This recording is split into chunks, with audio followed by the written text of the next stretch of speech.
Ciência, na série Penso Logo Resisto, com o apoio do Programa de Pós-Graduação em Políticas Públicas, na sua 9ª Jornada de Políticas Públicas, e a Agência Tambor, a gente continua a série de entrevistas com palestrantes e conferencistas da jornada.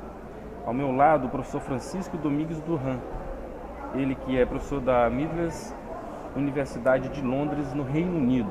E nesta edição da jornada está ministrando o minicurso Democracia e Intervencionismo dos Estados Unidos na Venezuela. Professor, agradeço pela disponibilidade de estar conosco.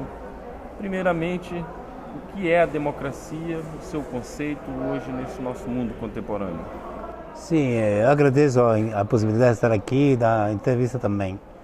Eu acho que a democracia é a consideração legal de que todo mundo é igual e tem o mesmo direito de ele escolher as autoridades do seu país e também pode mudar essas autoridades se a pessoa não gosta.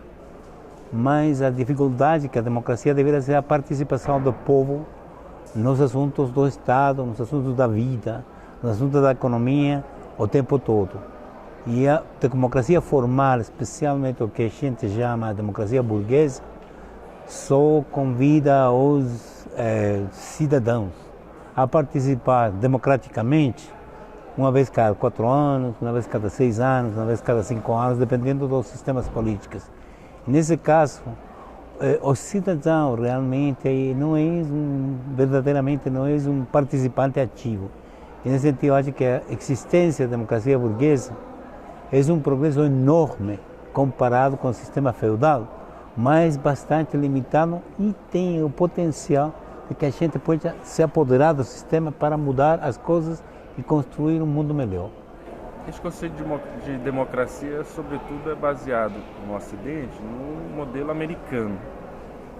Esse modelo americano, por si só, ele também não está em crise? Como só avalia? O modelo americano não é democrático, a verdade. O modelo americano das eleições é um modelo indireto. A gente vota por representantes, delegados, que às vezes votam por os candidatos, tanto nas primárias para escolher os candidatos, assim como para escolher os presidentes e os deputados e senadores. E nesse sentido você pode ter aberrações. Por exemplo, na última eleição, Donald Trump obteve 3 milhões de votos menos que Hillary Clinton, embora ele foi o presidente. Isso quer dizer, essa é a primeira dificuldade do modelo americano, que a democracia, é decir, a decisão, a vontade do povo não se expressa necessariamente quando chega o momento final de decidir. Mas tem um segundo aspecto que eu acho que é muito importante. Os deputados, os senadores, os candidatos têm que ser milionários. Se eles são milionários, não podem sostener uma campanha eleitoral na televisão, de marketing, que é muito, muito custosa.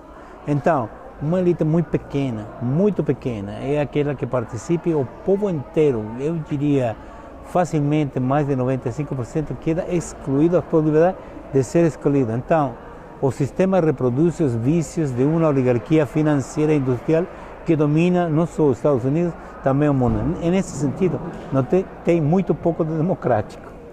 Por que então uma democracia tão frágil se arroga a posição de chegar e fazer intervenções em outros países, em busca de democratizá-los, como por exemplo a Venezuela?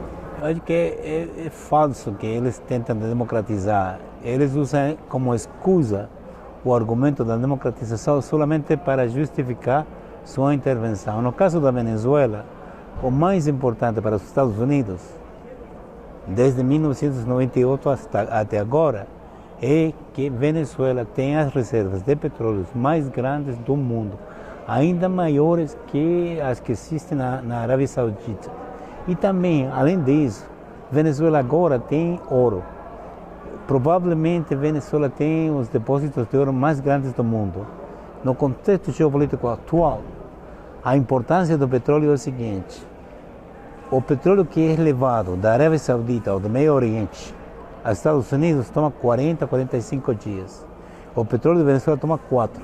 Você imagina a tentação dos americanos de controlar isso. E a segunda coisa é que o dólar agora está baixo pressão dos chineses, dos russos, que querem sair do sistema dominado, do sistema mundial de comércio dominado por o dólar. Muito pronto, eu acho que o dólar vai sofrer consequências catastróficas desse domínio falso. Para poder robustecer a sua moeda, a possibilidade de conseguir todo o ouro venezuelano é extraordinariamente importante. Então, tem uma dupla razão de tentar de intervenir nos assuntos internos da Venezuela. A mesma coisa acontece com o resto da América Latina, para concluir este ponto, que é a hegemonia norte-americana é mundial em uma medida importante, que ele continua tendo a hegemonia na América Latina. Se Estados Unidos perde a hegemonia da América Latina, ele perde a possibilidade de dominar o mundo, ou pelo menos isso enfraquece essa posição. Daí da intervenção. A legitimação é falsa, propagandística, mediática, defesa da democracia, direitos humanos, coisas que a gente conhece muito bem, que são falsas só para intervenir. E Estados Unidos considera que tem o direito, não porque tem o direito, só porque tem a força, e a força militar particularmente. Estamos em Tudo é Ciência, na série Penso, Logo Resisto, conversando com o professor Francisco Domingues Duran. Professor, e a Venezuela? Como é a democracia Venezuela bolivariana? Sim, a democracia bolivariana é uma democracia que eles explicam na sua Constituição, que é uma democracia participativa e protagônica. Isso quer dizer que as massas, o povo, organizado em conselhos e organizações de auto-organização da gente, a nível das comunas, podem decidir o destino deles nessa comunidade, assim como a nível nacional, de maneira extraordinária. Por exemplo, a mídia oculta deliberadamente a existência de mais ou menos 50 mil conselhos comunais na Venezuela. 85% dos conselhos comunais na Venezuela são dirigidos por mulheres. É dizer, a participação, a integração da Revolução Bolivariana da mulher, o setor mais excluído historicamente da situação política venezuelana, é uma indicação do caráter da Revolução. Eu tenho visitado várias comunidades na Venezuela, visitei uma em particular em Caricuao, onde era muito claro que as mulheres mandavam, digamos, e onde a participação da gente em quanto à produção, por exemplo, de pão, treinamento dos jovens para conseguir destrezas no futuro, carpinteria, medicina herbal, eu acho que esse é o nome, destreza de computação. Tinha uma quantidade enorme que beneficiava uma população da comuna de mais ou menos 40 mil pessoas e gerava também 100 empregos sérios, sólidos. Eu pensei então, se essa situação de uma comunidade, que eu conheci, um conselho comunal, imagina a possibilidade de 50 mil. Então, essa democracia participativa hace que seja muito difícil para destruir a moral do povo, porque o povo é o principal protagonista do processo democrático venezuelano. Além disso, a Venezuela tem 27 processos eleitorais até agora, desde 1998. E em 1998, a quantidade de gente registrada no registro eleitoral era 10 milhões. Graças à atividade vigorosa do governo bolivariano, agora tem 20 milhões. E o sistema eleitoral venezuelano é completamente computarizado e, além de ser computarizado, tem sido caracterizado por Jimmy Carter como o melhor sistema eleitoral do mundo. Depois que ele monitoreou 92 processos eleitorais no mundo. Isso é uma democracia verdadeira. A informação, infelizmente, que a gente tem vem da mídia. Eu não quero mencionar Rede Globo, não quero mencionar Folha de São Paulo, ou a BBC e outros ainda pior como CNN. E no Brasil, que se tem de Venezuela, inclusive aqui no nosso estado do Maranhão, de pobres que estão massacrados pelo governo Maduro, que migram para os estados e os países vizinhos. Uma operação ideológica muito grande. Que crítica o senhor veria também dentro desse sistema que possibilita esse tipo de propaganda contrária? Eu acho que tem uma migração verdadeira. A migração é verdadeira porque a guerra econômica que os Estados Unidos está aplicando à Venezuela é muito parecida à guerra econômica que ele praticou contra Salvador Allende em Chile em 1970. Eu estava lá, eu me lembro perfeitamente. Eu acho que se você compara o que se aplicou ao Chile comparado com a Venezuela é 10 vezes maior. E nesse caso, não só você tem essa pressão horrível de bloqueio completo, que hace que a gente procure melhores oportunidades inevitavelmente. Então, tem uma migração real. De aí que a gente está escapando a brutalidade, entre comillas, de um ditador, são simplesmente falsos. O problema é que a economia está sofrendo muito e agora os Estados Unidos estão aplicando um bloqueio particularmente concentrado na comida e nas medicinas, com o objetivo declarado e explícito de causar máximas mortes. Entre 2017 e 2018, segundo um informe especializado de 2 economistas norte-americanos em Washington, entre 2017 e 2018, 40.000 venezuelanos morreram como consequência das sanções norte-americanas. Eles agora estão intensificando isso. Então, entendo perfeitamente porque a gente procura outras decisões, mas o governo tem um programa de retorno, mais de 30.000 venezuelanos que têm fugido, digamos, têm ido a Brasil, a Peru, a Chile, outros estão voltando pouco a pouco, que se dão conta que, pelo menos na Venezuela, pese às dificuldades, têm direitos. Em os outros países não têm nenhum e são tratados como cachorros. Conversamos no Tudo em Ciência com o professor Francisco Domingos, que é professor na Universidade do Reino Unido, chileno de origem, mas já está com português bastante bom para a gente entender aqui na nossa entrevista. Professor, obrigado pela disponibilidade do tempo. O prazer é todo meu. Muito obrigado pela entrevista. Ótimo.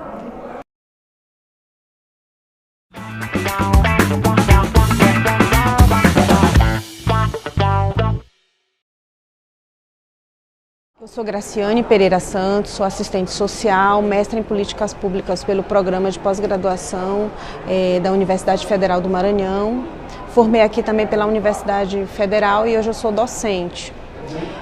Aqui na jornada eu fiz a discussão de um artigo que trata sobre a questão urbana e serviço social em São Luís, e aí essa discussão ela foi organizada a partir de um processo de remanejamento de populações na década de 60 no governo de José Sarney.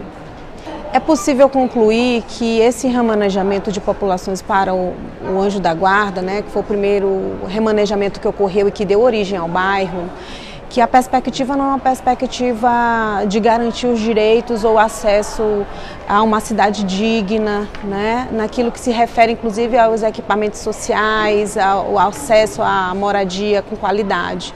É o contrário, naquele período já se observava uma dimensão inclusive conservadora, desenvolvimentista, e a população ela também foi transferida a partir de uma lógica governamental nacional que veio dos Estados Unidos e que fortalece a hegemonia capitalista.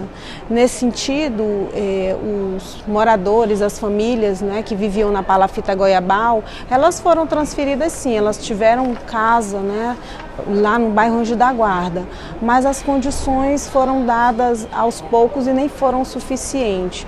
Muito na linha também de que essas pessoas elas eram corresponsáveis pelo seu desenvolvimento individual, social. Então, todas as ações que foram desenvolvidas, inclusive pelo serviço social, elas eram estabelecidas a partir de um foco individualista, sem uma compreensão, inclusive, das desigualdades sociais daquele período.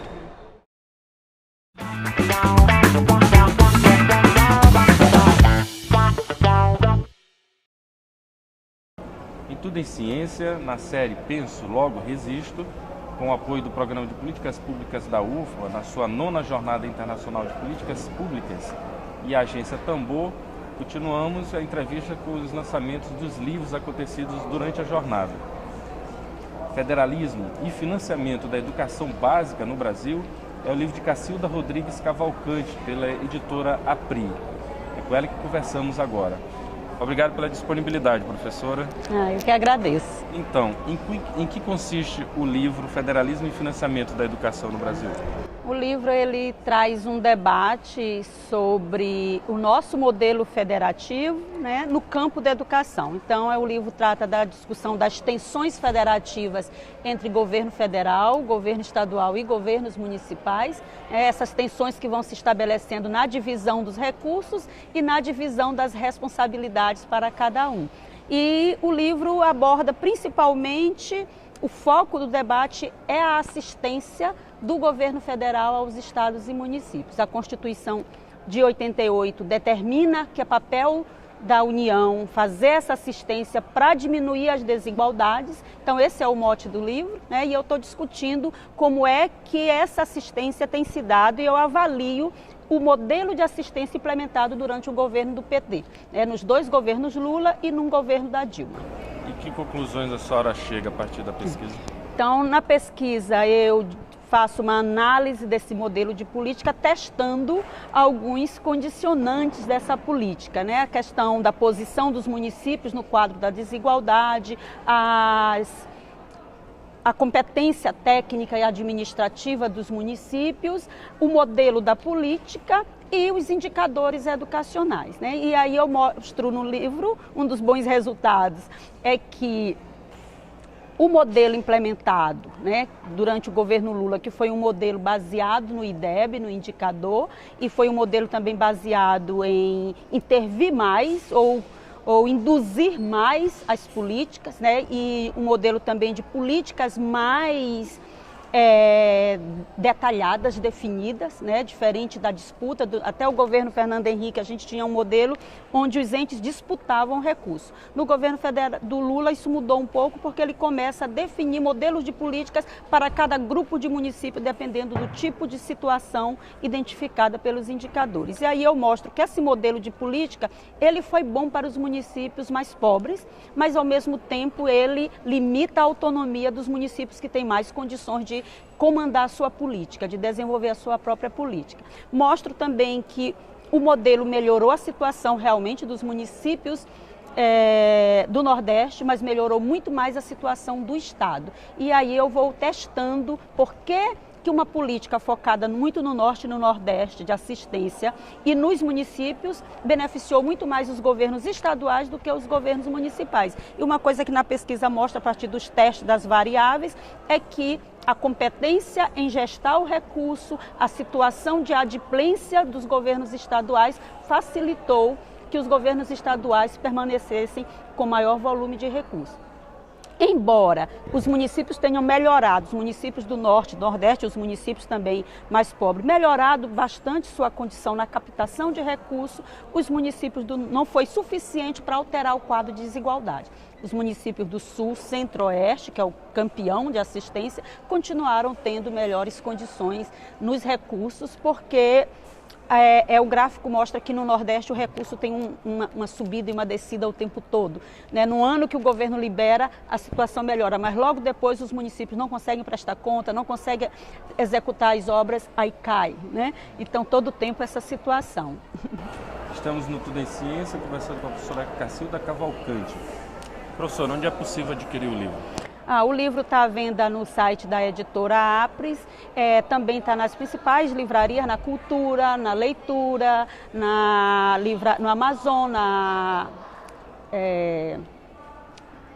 Americanas, né? Então na Saraiva, nas principais livrarias você encontra, né? Mas se quiser comprar também aqui em São Luís, a gente ainda não começou a vender, provavelmente nós vamos vender na AMEI, estamos ainda dialogando, né? E hoje nós vamos estar vendendo num preço também um pouco mais barato do que na editora.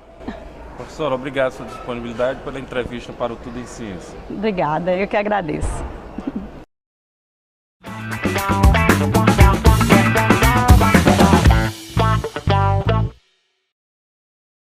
Eu Eu sou Ellen Patrícia Braga Pantoja, eu sou professora do curso de Direito da UFMA Campus Imperatriz, sou mestre em Políticas Públicas pela Universidade Federal do Maranhão e doutoranda em Educação pela Universidade Federal Fluminense.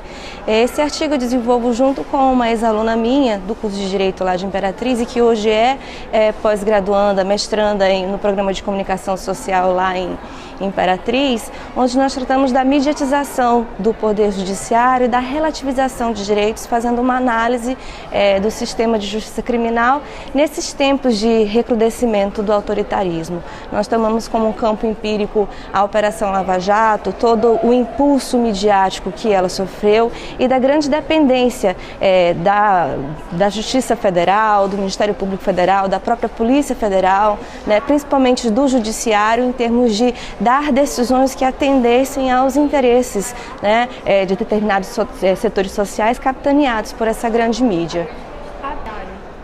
A mediatização do Poder Judiciário, ela acaba exercendo um poder muito forte, uma influência simbólica muito forte dentro da própria sociedade em termos de recrudescer essas práticas de autoritarismo. A gente vê isso dentro desse lawfare que está estabelecido atualmente, dentro desse estado policial que a gente vivencia hoje em dia, em que esse sistema de justiça criminal, essas austeridades de política repressiva criminal, elas acabam dando lugar às políticas do estado de bem-estar social, as políticas públicas sociais inclusivas. Então são salas de aula que dão lugar às celas do sistema prisional, o presídio que vira um novo plano habitacional da miséria. Então são essas conclusões às quais nós chegamos.